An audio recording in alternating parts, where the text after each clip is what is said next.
આપ જોઈ રહ્યા છો પ્રજાના પ્રશ્નોને વાંચા આપતું મિસ્ટર ગુજરાત ન્યૂઝ। નમસ્કાર। પશ્ચિમ કચ્છના ભૂજ શહેરમાં લોકલ ક્રાઇમ બ્રાન્ચે ગેરકાયદેસર દારૂના વેપાર સામે મોટી કાર્યવાહી હાથ ધરી છે। પોલીસને મળેલી બાતમીના આધારે જુબેલી સર્કલ નજીક આવેલા આયા અપાર્ટમેન્ટમાં દરોડા પાડવામાં આવ્યા હતા, જ્યાંથી ભારતીય બનાવટનો વિદેશી દારૂની કુલ 186 નાની મોટી બોટલો મળી આવી હતી, જેની અંદાજિત કિંમત ₹5,07,590 થાય છે।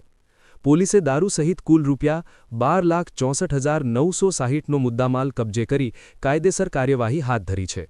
આ મામલે નેહાબેન અક્ષયભાઈ લાખાણી સામે એ ડિવિઝન પોલીસ સ્ટેશનમાં ગુજરાત નશાબંધી અધિનિયમ હેઠળ ગુનો નોંધાયો છે।